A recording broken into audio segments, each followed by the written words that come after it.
Welcome back to another episode of Pack the Rock Podcast. As always, it is Nick, Will, Ava, and Liv. And we're here for another week of IU college football. So go into it, guys.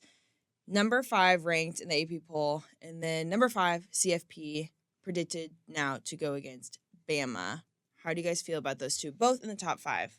Worth it?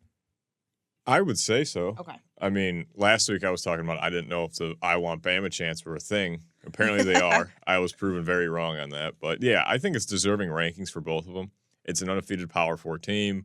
We've talked about it week after week at this point. Sure, there's the brand biases and all that, but they're starting to slowly go out the window with these current rankings and then sitting at 10-0. This weekend could change the brand bias whole thing. If it's Indiana loses and they get tanked, then it's like, okay, what happened there? How does that happen? And if they win, where they get placed, depending on that, which I would assume is top 2 and no different. But I think right now where they're sitting at is definitely deserved. And you can't really go any higher in the college football rankings because they're not leading any conference because that's 1 through 4. So they're the highest non-conference leading team in the field right now. So I would say that's pretty impressive and it's fitting. And so when they first dropped it, it was go against Tennessee, and then it was Bama. Do you guys like Bama now for that matchup? I know you mentioned it, like, give us Bama. But is that actually what IU would want? Well, the dream would be for Indiana to get the bye. Because I got very fired up about this on Twitter yesterday, so I'm going to try to stay level-headed. I'm going to go look up Nick's Twitter now. Any SEC team you face is going to be tough. They're big. They've got really good athletes. They've got great quarterback play. The atmospheres speak for themselves. If you host an SEC team, I think it's a huge advantage. But the dream for Indiana and the dream for every team right now that's in contention, win your conference championship, get the bye. But if you don't, then hosting isn't bad. And honestly, I would like Indiana's chances against any SEC team in Bloomington in December. They're using heaters on the sidelines when it's 50 degrees. So I do think that even if it's a minuscule advantage, I do think that matters. I think that being used to this kind of weather, once it turns cold, which it will in about 2 days, being used to playing in that weather, I think, is a huge advantage. And so if Indiana hosts an SEC team, I like their chances.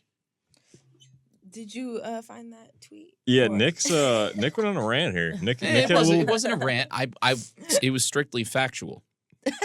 It was. You did pull out the old, if I had 2 wheels, it'd be a bicycle reference. That's you did true. Pull out that one. If I had 2 wheels, I would, and 2 wheels, a handlebar, hand-powered brakes, and pedals, I would be a bicycle.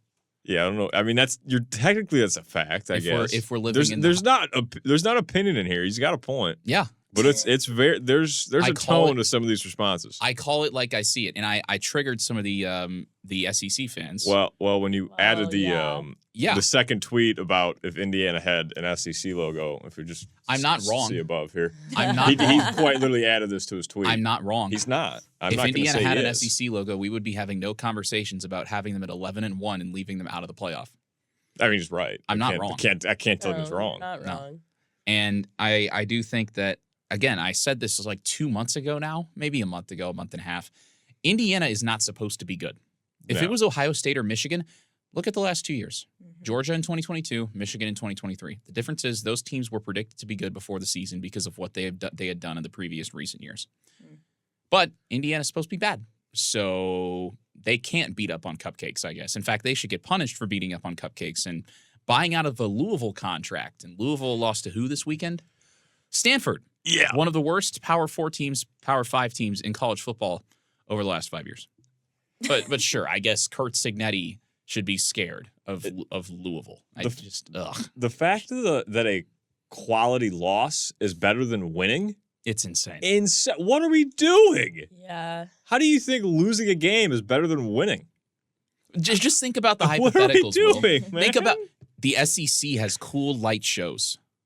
Hey, Ohio State does too now, though. Ooh, well then I guess it goes out Ohio the window. State playoff, right? No, but in a hypothetical world, I think SEC fans would believe that the Dogs or the Tide could beat like the Kansas City Chiefs if they were playing at Bryant-Denny Stadium, or if they were playing at Sanford, because that's how they think.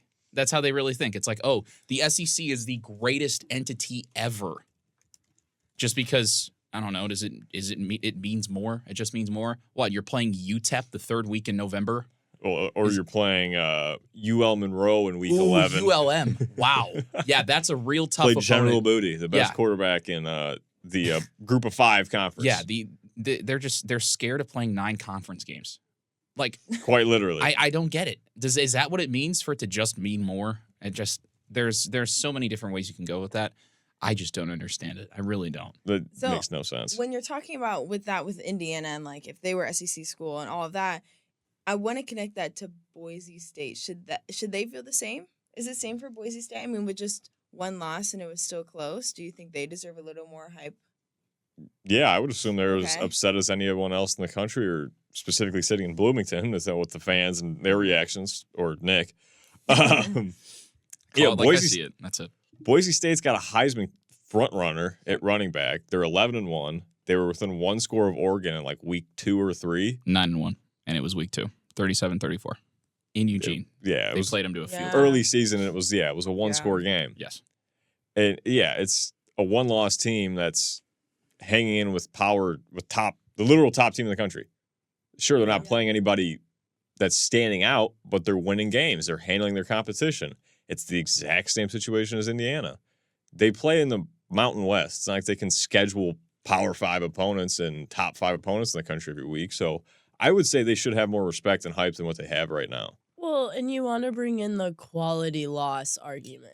They lost to Oregon in Eugene. But yeah, that fits the agenda. By like a score. Like that to me is a quality loss if that's the narrative that people really want to take home this season, you know.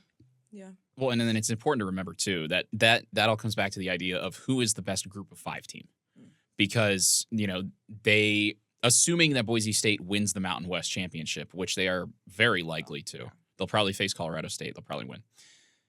If you're the best group of 5 team and you're a conference champion in the group of 5, then you're in.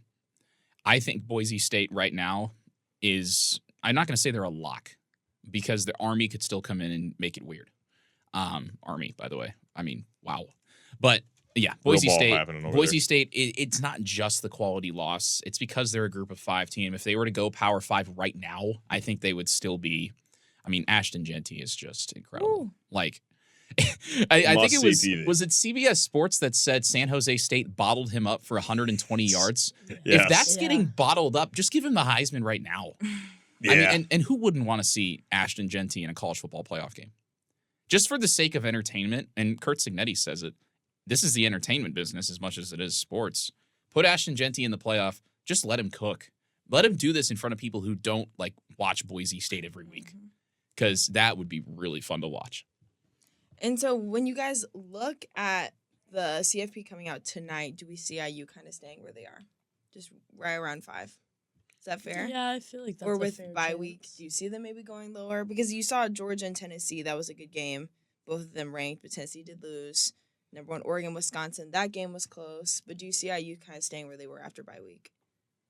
I mean, yeah, I think it's a fair chance. They didn't they had the bye week, and so but no games this weekend were really like that insane. I mean, Oregon and Wisconsin, Oregon barely kind of getting away with that one was a bit insane actually. And I watched the Tennessee and Georgia game and that was that, but I think that they'll stay where they are. If anything, they'll go down one spot, but I really do think they'll probably just stay where they are. Yeah, I doubt they'll move. I mean, bye week, you can't really tear them apart. Nobody had that impressive of a win. Georgia won at home. It was expected that they win. If they didn't win, it's a total different story that you're talking about with that team. But they won. They took care of business. Tennessee kind of totally fell apart in the second half, but they got the expected win. There was no huge upsets that happened within the range of Indiana that would threaten their ranking right now. Obviously, BYU losing is a different story, but That's actually really good for Indiana. Yeah. You Yeah. lost. right. But they're I not going to forgot jump about them. that. It's gonna probably make the Big 12 a one-bid league. Right. It's going to have to be. Yeah, It's going to be whoever wins that championship. yeah. Which But- Colorado, Travis Hunter, yeah, Jeez. must see TV. Not the Heisman winner, by the way. No, but you gotta watch that dude. You Yes. gotta put him on TV. Yes. But yeah, I mean, regardless, there's no one that's gonna threaten Indiana's ranking right now. So we'll see tonight what happens with it, but I don't think they move. Yeah, honestly, I think Oregon, I kind of liken the Oregon-Wisconsin game to Indiana-Michigan. Like Yeah. the difference obviously being that Wisconsin goes on the road to Camp Randall. Camp Randall, very tough place to play. And I compare the two, Indiana, Michigan, Oregon, Wisconsin, because if Wisconsin has a competent quarterback and a competent head coach, they win that game. Like that's just how it is. I mean, their offense just fell asleep in the second half. And Oregon is a fantastic team. And at the end of the day, you go on the road in college football, I think you have a very, very high chance to start slow. That's just how it is. Oregon found their rhythm. They made plays when they needed to. They got bailed out by the refs. Big Ten refs. Yeah, that was bad. That was bad. But at the end of the day, Oregon got the job done on the road in the Big Ten. That's, Indiana didn't move after that happened. I don't see Oregon dropping. They're still, for my money, the best team right now based on what they've done. And I know Boise State played them to one score. I know, was it Idaho played them to one score week 1? But that was early in the season. Schedule. Oregon keeps winning. Yep. Doesn't matter where they go. Doesn't matter who they play. Idaho was a 10-point game. And then they started blowing teams out. Oregon's the best team in the country right now, and I don't see that changing. Indiana might drop to 6, but it doesn't really matter because all that matters is this weekend. And this weekend, IU versus Ohio State. Hoosiers are going to Ohio State, and it's going to be huge for them because I personally feel like this will determine who's playing against Oregon in the Big Ten Championship. Do we agree? I do. I Yeah. feel like it's got to be. In all This is likelihood, 100% the decider. Yeah. I actually no doubt it is the 100% the decider. Yeah. If you win this, you're going to the championship game. Yeah, you still have to beat Purdue. Well, And Ohio State, Ohio State still has to beat Michigan. True. That is true. And even though it's in Columbus, I'm going to throw the cliche out. It's a rivalry game. And Michigan, if nothing else, they'd love to play spoiler. And Ohio State hasn't won that game in about 1,800 days, which is a kind of a long time. That is a long time. I'm not a mathematician, but I'm pretty sure that's more than a couple years. Yeah. So, this is kind of the deciding factor if Michigan doesn't want to play spoiler, which they could, because spoiler goes to the victors, and they like to say they're the victors all the time, even though they're 5-5. But, I would say this week's kind of the deciding factor of that second leg of the Big Ten championship. Yeah, it's going to be interesting. These teams are so similar. Mhm. I know, like, Indiana hasn't played anybody, SpongeBob. Ohio State is such a talented team. I was playing against them in college football 25 last night. I had the difficulty on Heisman, and I threw 5 picks, and I think 3 of them were to Sonny Styles. So I Nick know it's a Rotacap video is game. not a college football quarterback, No, not Power 5. which I didn't think we had to establish, but I mean, really, we just did. Ohio State has a 2-headed monster at running back. They've got a freakishly talented defense. They've got Will Howard, who, I mean, he's very, very smart with the football. He's very efficient. Remind you of anyone? Curtis Rourke. They've got 4 or 5 guys in the receiving game who can beat you, one of whom is 17 years old, which I'm not sure if we knew that. Did we know Jeremiah Smith was 17? Because I never Isn't heard he a that true before. freshman? Learn Wow. something That's new. crazy. He and Ryan no idea. Williams, maybe. Maybe they're kind of similar guys. I don't know. But it means more because Ryan Williams plays. It's the Tide, so it's It different. means more for Ryan Williams. Yeah, You're yeah. right. But no, these teams are extremely similar. And, On paper, it's you parallels. look at like the advanced metrics, the EPA, which is expected points added, which isn't actually even that advanced. But Nah, really. you look at strength of record, you look at FPI. It's just like they're just in each other's shadow everywhere you go. This is going to be like fun. I just from like an entertainment perspective, this is going to be a crazy game, and this is what college football is all about. And Indiana in the past, even with some subpar teams with less talent than Ohio State, it seems like they've always found a way to play Ohio State close. Now I'm taking out the final couple of years of the Tom Allen era, but man, Well, even last year it was like what 10-3 or something. that was 2023. Was that 2 Oh, that years was ago? last year. Yeah, That wait. was last year. Yeah, that was here. It was. I'm not it that was, delusional. Yeah, Indiana had a field goal in that game. Ohio State had a quarterback controversy. It was week 1, but no, Indiana Still always plays close. Ohio State close. And you think about 2016, I believe that was a 1-score game, or maybe it was 2017 they got blown out. And then of course 2020, 3 turnovers in the red zone, and Indiana lost by 1 score. That was with no crowd, but that was the last time Indiana had this much buzz and was looked upon this favorably, handled business the way they should. They went into Columbus. They played Ohio State really, really close. So history certainly doesn't really matter because it's what happened yesterday, but it's just something to remember that these teams usually play each other pretty close. I want to ask, when you look at Ohio's schedule, the only ranked team right now they played was Oregon, and they kept it such a close game. But so what's the difference from? Well, they beat Penn State in Happy Valley. That's true. They did do that. So is that why people are still saying Ohio State is the? I mean, some are saying they're still the better team, and then some are saying IU is the better team. I think Ohio State is the better team. Yeah, I don't think they that's. are. They have way more talent, like way more raw talent. Like you think about guys that, consensus 5-star recruits. It's 5-star, 5-star, 5-star. Which again, just throwing on the page. Recruiting rankings are recruiting rankings, but you look at guys who were highly coveted coming out of high school. Indiana doesn't have a lot of those.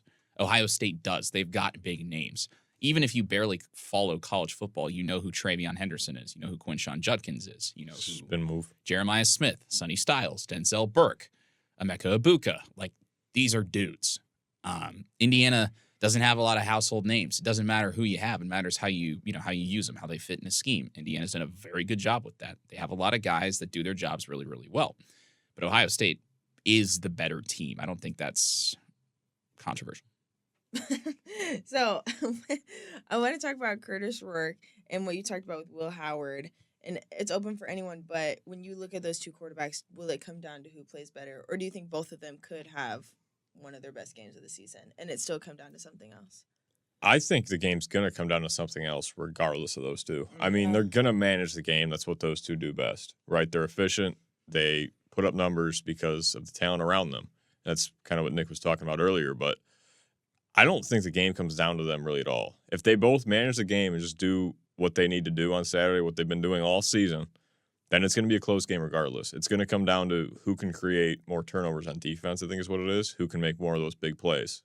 It's kind of the same thing every week, but that's just the game of football. It's who can have more splash plays, right? So it's going to come down really to the talent on both the offensive sides and then who can stop the other team's talent. And the quarterback's just got to get the ball out of their hands, whether it's handing it off, quick plays, the occasional deep shot. I mean, I guess technically you could say it's coming down to the quarterback because they got to start the play, but right.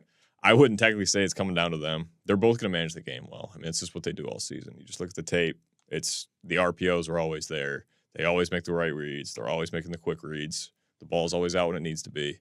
It's just if their playmakers can consistently make plays against the other team's defense. Do we see Cignetti using multiple weapons on offense, how we usually have this whole season, or do you think you could see it more being a rush game, a passing game, or do you think we'll have a mix of both? Or what do you think will win the game? Because you mentioned, Nick, their defense, Ohio State's defense specifically is just that regardless. Ohio State, you look at the efficiencies.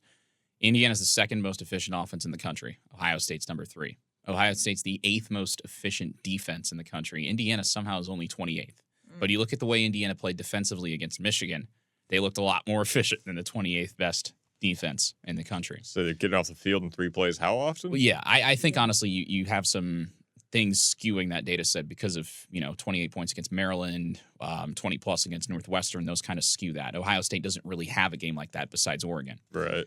I really do think you're going to need your big players just to step up. That's just how it is in games like this. And these teams are so similar that somebody's going to have to come up and make a big play. And you look at what Indiana got from, guys that you might not expect, like Keyshawn Williams against Michigan. Big punt return, big first down catch, got him into field goal range, made it a 5-point game. Nicholas Radicic executed because that's what he's done all season. Dog. It's going to come down to plays like that. Like, you can sense it in the air when the game can flip on one play, whether it's Mikhail Kamara coming off the edge to get a big sack and force a punt, or it's Jeremiah Smith breaking loose. Maybe he beats, one of Indiana's corners. Maybe he beats Amari Farrell. It's going to be really fun to see how these coordinators play the matchups because you got a lot of talent, in the secondary and the receiving core for both teams. So somebody's going to have to make a man miss. Somebody's going to have to make a big play. And, sometimes you can just ride that wave. And I think it's going to be easier for Ohio State to do that. Obviously, you got 110,000 strong behind you. It gets a whole lot easier to feed off the energy. Momentum's definitely going to play something there. Yeah, absolutely. And so College Game Day will be there and Big Noon Kickoff, which is just huge. And the hype is going to be already there because IU's already got College Game Day, so is Ohio State. But with that game being so hyped up, who is going to come out with the win? Will? We're in Columbus. I might have jokingly said yesterday it's Ohio State's funeral. I don't believe that in the slightest. I think Ohio State's going to win this game. Believe it or Oh not. my I think gosh. Ohio State's going to win this game. It's going to be close. It's going to be like 33-27. That's if they even break 30s. It's going to be eerily similar to that Oregon-Ohio State game. It just will be. Except Ohio State's at home. They've got the 110 behind him in the shoe. Ryan Day's kind of got his job on the line this season from what it sounds like from Ohio State insiders. Because they expect to win a national championship every year. Right. But they're not satisfied with his results. So he's probably going to coach one of his best games ever, I would assume. He kind of has to Okay. with how Cignetti's got this team rolling. But I think Ohio State's going to win this game. Wow. Okay. Ava? I think that Indiana has the talent and the ability to hang in there and play with Ohio State and keep it close. But you are playing in the shoe. Granted, it's at noon, which helps. But you are playing in the shoe. There's a lot of people in there and everything that Will said. I mean, Ryan Day is going to coach his butt off. And that's what they're going to do. Ohio State's, like, not here to mess around. Neither is Indiana. But I just think that, there's going to be a lot of external factors that really influence this game. And you're going to need the big plays. And there's no room for much error at all. And if you don't have those big plays, especially if there is some error, that's going to hurt. I say, ooh, this pains me, but Ohio State 33-30. I say 5. Yeah, Okay. 5-3. I think Alright. it's going to be a rock fight. I mean, I do think obviously it's so tough to predict this, and you look at all the analytics. S&P Plus, which is an advanced metric from ESPN, has it 31-19 Ohio State. Mm. I think that's a little lopsided. A little low. I don't think that I don't think Indiana's defense is going to give up 30 points. I just think that they're too. I just think that they're too talented. They're too well coached. They're too disciplined. Ohio State commits a lot of penalties, and it hurts them a lot. Discipline is big in games like this. Indiana also commits a lot of penalties, but Ohio State's worse. To me, Indiana by 4, 21-17. I'm going to stand by that. And if Ohio State wins by 50, then they win by 50. But I think Indiana 21-17. I think Mikhail Kamara kind of does what he did against Michigan State, just wrecks it. And let's say D'Angelo Pons comes up with a big interception. Okay. I had 17-14. I think it's going to be a low-scoring game. I also don't think that I see it both teams going over 30. I feel like this won't be that type of game. But this Saturday, it will be huge. It will be at Ohio State. IU fans will be there. No, I'll be there. So they'll have some IU fans there cheering IU on. But it will be IU, Ohio State at noon this Saturday. And we will see you guys next week.